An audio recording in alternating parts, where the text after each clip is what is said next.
guys. Hi, I'm Nina. And I'm Tara, and welcome to our Inuit Time Again podcast.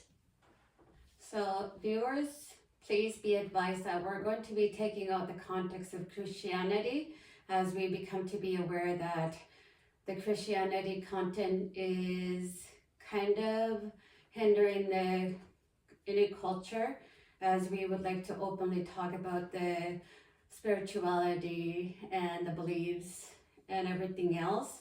So we'll be focusing on the spiritual side of Inuit beliefs by talking about and stating the facts of Inuit customs, Inuit values, and traditions through Inuit culture, and talk about how we have carried them in today and the way we would like to see them in the future. Today we'll be talking about three things. First one is integration to the Inuit from the Canadian government. The second one is the perspective, historical perspective. And the third one is Inuit knowledge. First of all, Martin Frobisher is somebody that explored and claimed to discover the land in Nunavut, but he was found on the ice, which he was cold, frail, and hungry, and Inuit took him to the village and fed him, nurtured him, and clothed him. And so, as always, we practiced, giving thanks to the food that we caught, gathering as a family, and appreciating culture. That's when Martin traveled across Canada and spread the culture. And so now everybody has Thanksgiving every year with turkey, giving thanks and gathering.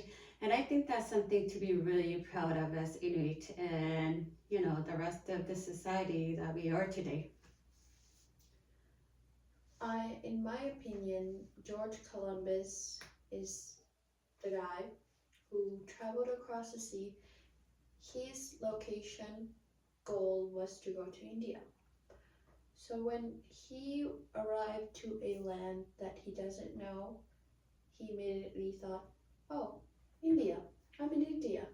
I'm going to call the people here Indians. And we were not Indians.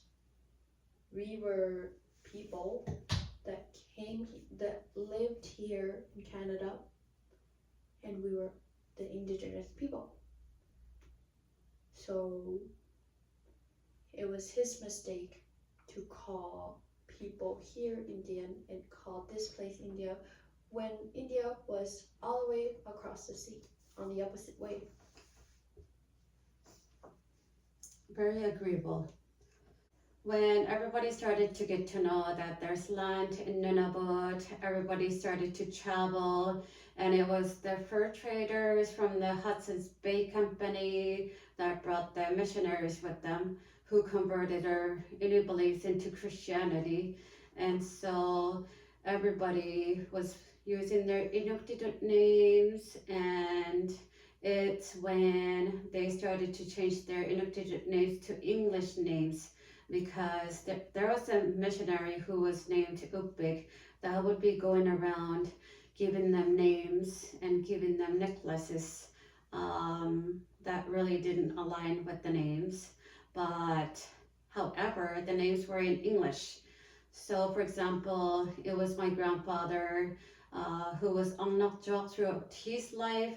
So back in 1920s, he was born being named Amnakjok. And then it was 1970s when Ukbik started to change names, when he converted into Ben. So Ben was never in, our Inuit customs, and we don't have English names. And so when he changed his name, it was starting to change everywhere. Which my grandmother also changed her Inuktitut names. And I believe that everybody followed their Inuktitut names if there's still kinship names that is happening in today. In my opinion, that is basically called a e-tag number. And what it is, it has a person, or no, they put it around their neck, and it has the person's name and their number. In my opinion, the e-tag number looks exactly similar to a dog collar. So you guys know that you put a collar on your dog, right? And there's like a circle where it has the dog's name, and then behind it, it has the information they need if they get lost. And the e-tag number looks very similar to that. So anyway, moving on to the enforcement of the economy, and that was when people from the justice system like the RCMP started to reinforce their justice, and there was economy that the educators, the healthcare providers were starting to institute, and that's when we took part as taxpayers. Um, but do you have any opinion on that?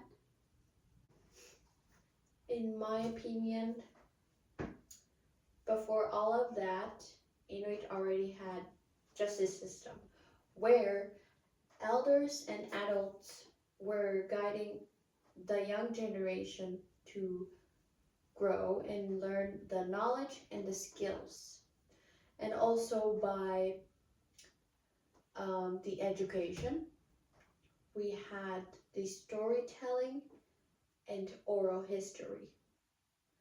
And then we already had medication system where we use plants to get the medicine and get healed, where people would harvest the plants to give it out to the person who really needs it.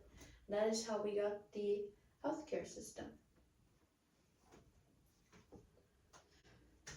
Next, there's historical perspectives such as Inuit names, Inuit kinships, and Inuit traditional laws. So Inuit names were widely being used all across Nunavut and Inuvialuit, Alaska, Siberia, and like I guess everywhere in the circumpolar region. And so people would be using their Inuktitut names, like my grandfather being called Angnaja, my grandmother being called Nukalla, and I would be called Apita, where you're called Duga. And everybody used Inuktitut names way before the Christianity, and that's been like that, and it's still like that today. Guys, imagine being in an igloo and someone calling you by your Inuktitut name and just being warm and like living life and being true to yourself and knowing your ancestors and like having your ancestors' knowledge as well being passed on to your generation. That would be such so down to earth moment. Well, always down to earth moment, you know? For sure. So with the Inuit Kinships, there's a lot of ways to call your siblings, your mothers, your parents, your grandparents, great grandparents, cousins, sister in laws, brother in laws, and distant cousins too as well. What do you know about kinships? I know that it's like nicknames kind of, but it's your family. So like for example, you call your uh, little brother or your brother Anikuru or Ani. You call your sister Naya, or you call them Anikuru, or if they're younger, you call them Nugakuru. you call your anana, or you call your mom anana, and then you would call your dad adada, and then you call your grandma ananatia or ninyu, or as well as you call your grandpa adadatia or itu, and you call your uncles anga, and you call your aunties atta, and you call your cousins ilukuru or anikuru, not anikuru, um, angakati or angutakati. And then there's great grandparents like Amalk, and great grandchildren's like Ayapia. There's also daughter-in-laws that are known as Ukwak, who calls their parents-in-law Sakyak. And then there's son-in-laws that are known as Ningauk. And so they also call their parents-in-law Sakyak, I believe. And there's distant cousins. It goes beyond third, fourth, distant cousins. But let's move on to Inuit traditional laws. So, following the Inuit traditional laws, it was really important for people to go into a dome. There's usually one, two, three, four domes, and when people go into their igloo, there's dogs in the first dome, and then they go into the second dome where there's food, and then in the third dome, that's when they take out the second layers of their clothes. And when they come into the family area, they're clean and healthy, and so they get together following their traditional laws, making sure that people are fed and treated well to keep a harmonious village. Guys, imagine living like that, like living in a very nice, welcoming, warm igloo, and people calling you by your Inuktitut name again, and just living peacefully, not worrying about anything, not worrying about your mental health because you have people to take care of you and you help them take care of themselves as well. Like, you help everything as a community, and using the IQ principle in the igloo with your family is just very peaceful, and then sleeping in like a very comfy bed, well, kind of like a sheep, kind of like that. Um, and having the kullak being light, having it as a night light and keeping you warm, and like just being in like a snow house, very like it's very nice, and like your cousin braiding your hair and like talking and learning about your knowledge, such a best moment. And we can choose to reconstruct that into the modern context where we can take back the things that were actually really helpful and very healthy for our family. Sorry about that, guys. That was our neighbors shoveling our doorstep. Very nice neighbors. Like, I really appreciate that. I would have done all the work later on, but they got it. We're good. Yeah, so anyway, there's so many ways to revive any culture from the history that we're learning, and then, carrying them out into today's world where we can actually start becoming more authentic as who we are, and, recreate our identity. And so we're going to move on to Inuit knowledge, and I'll be reading them in Inuktitut, and she'll be translating them to English. So number one is Nane inakang mangata ilagay iluani. We know where we are. We know where we belong through our kinships. Number two, amekauti ternek sunamiani ikbing nemullo bekotinullo nekinullo. When you have kinship, you can share anything like feeling, belonging, or food. Number 3, ikayoktigiittiarniq qangattuinneq ikayoktaularia qariqaangatta. When you have kinships, you can work together when you need the help. Number 4, ikpigiqatigiittiarniq aksoqortu qariqaangat ilattinni uvattinni timittinnilluunni. Being there for each other when things are hard as a family and when we need the physical help.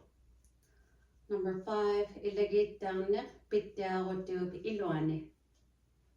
Having healthy boundaries to have respect within the family. Number 6, inuurinnarnersaq nunattinni asianilu aullaqsima yaqaangatta. Being lively when you family member or kinship. Number 7, saimanartoq katingariqaangatta ilannayaattinni atikkulluunniit. Having a peace of mind even through namesakes. Number 8, hinutuunnangittut aksoqurerluni saaviksaqarnarma. You're not alone because you have somebody to turn to. Number 9, kappiarnartuq hanginneqsaq kappiasulerluni ikayorniarmingmata. You're less fearful when you're afraid because you know your family's going to be there to help. Number 10, tungaveqarnartuq asiusimaqquuyilerluni qavimagatta ilaqarnittinni. You have a better foundation when you seem to get lost knowing you have a family. Number 11, iqqagiyaunarneqsaq pajuktaunarlunilu sunamiamik neqinik. There's somebody that can think of you or bring some food for your family. Number 12, neqittiarnartuq neqeqateqarneqsaunarma. Eating is more fulfilling because we can eat with others. Number 13, sapiarnartuq hanginneqsaq aqsoqorluni sapilerpakkatta inutuinnaulluta. It is easier to deal with hardships as we tend to give up like anybody else. Number 14, inuunnayaarnarneqsaq inuuqatimut inutuqarnullu innaquraarmigatta. Life is more easier with others and the elders since you get assisted as you go. Number 15, aqluulerngittuq iqqaumajaqarluni sunamiarmi tuksiqarpigiyunnaqattigu. Things are easier to get because we can ask a family member. 16, peruqsattiarnarnersaq nutaqaulluni innaqorsanermu kamagiyaunarmat. It's easier to grow into a decent human because our family is looking out for you. Number 17, ilaqaukannarnartuq amisummarinniit nanikkaruaquttarunniit. Our family extends to many more anywhere you go. Last but not least, quviarnartunit ippinnarnersaq suquruiaqatigillugi nanimeaq. You have more happiness when you have your family anywhere. I'll be talking about my kinships. So I'll start off with my grandmother. I call her Ningyo, and then I call my uncles Anga, and I call my aunties Atta. I called my great grandmother Iluguru, which basically Duga was her cousin. That's why we call each other Iluguru. And then I call my grandfather Amao. And then I call my cousin Ilduma. I call my other cousin Angmakati. And then I call my other cousin Angutakati. See how there's the difference where you know whose cousin is because they're different. Angutakati, Angmakati. And then I call my grandfather Itu. And then there's one person that calls me Angungokoro because of Imawitu. Imawitu was the older, so that's why there's the Angayungokoro.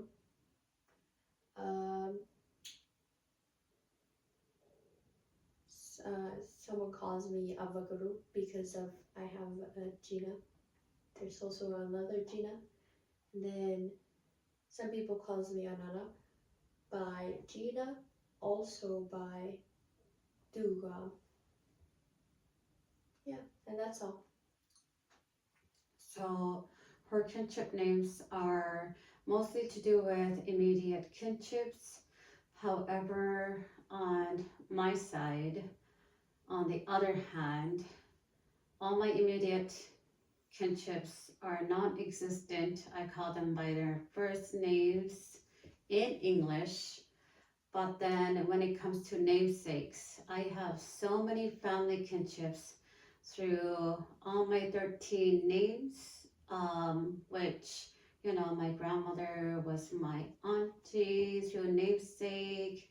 And then, you know, I'm called Ukwak, which I have Sekyak. And I am also called Ike because of my Aikama, who was my grandfather. So all the kinship names I have are through namesakes only, and that was because of, you know, the conversion of our Inuit beliefs that sort of changed our names to English. And so we're kind of like, you know, doing little bits of revitalization through my daughter, as she has so many ways to use kinship names through immediate kinships. And so, anyways, as millennials, I think we have a whole lot of responsibilities, and that's taking on the role of maybe somebody who was wise in the past that already had tattoos on the forehead, and we're kind of passing it on, even though we can easily just follow along with the trends and just continue using our English names and maybe get higher education, going to a better economy. There's all kinds of revitalization in that. And I think it's really important to stay on the positive side.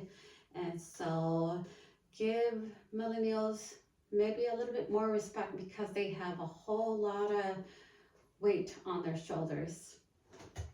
Anyways, I'll be going on to reading a little article about kinships. Story time. This one says kinship information. It goes on to say that there will be an article. This article we feel will be very helpful to the younger people as well as other people. It describes how everybody is related. People are still very concerned about that. We hope to use this to find out more about relationships in the NWT and Nunavut.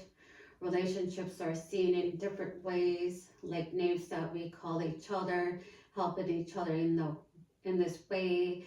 We have to know how we are related and what to call each other. We never used to have to ask how we were related or how to address each other. Some of the things that the elder people used to use, we have to learn to use again today. For the children and young people, we need this understanding to teach our traditional culture. This is how the people used to live, and today we have to use our own knowledge. Use or teach what we know, use or teach what we know to our people.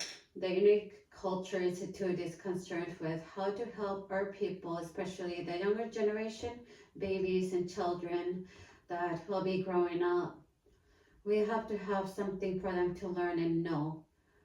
We need to have some reading material for them so that they will understand our culture, for the reason that everything was through oral history and they weren't written through, contexts like using pencils or typewriting or anything like that. Inuit, Hablunat, and other people have their way of living, but we have to have our own way of living. It will be better for our future. By David Ubingayak, Director of Traditional and Culture Affairs. Wow, that is so nice. So, what's your thoughts on that? My thoughts on that is sounds very. I feel very cultured. Like I'm very into my culture now. Like I want to learn more about my culture now. I learned a lot. You know, nowadays people are going through mental health crisis and like they just worry about little things and then they buy fast fashion and then they have more clothes than ever and then they realize, oh, I don't need that much clothes anymore, so they throw it away to the landfill and then that causes pollution, water pollution, earth pollution, whatever that is, whatever pollution there is out there. I can't remember out of my mind, but you know, taking care of yourself is like taking care of the earth, you know? So you can take time taking care of the earth, and then that could ease your mental health because there's the earth and also family to be there with you, there for you and with you. And that could ease your mental health. That should help a lot. This is a great reminder that we should be much kinder to the younger generation. And the advice I would give is start practicing little things such as taking off your hood when you're eating food so that your namesakes are not starving and you're feeding them as you're feeding yourself and reassuring them you're going to be okay and not go through starvation.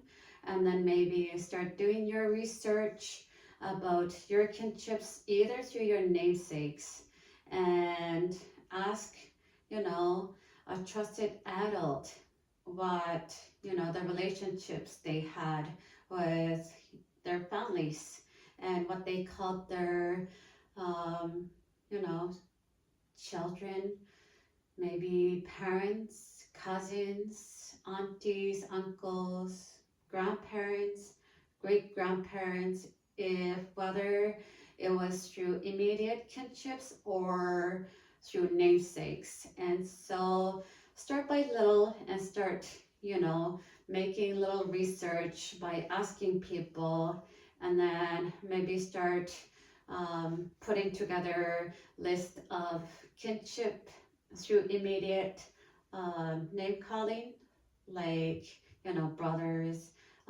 parents, mothers, fathers, or, immediate family, and maybe start to build your culture from there.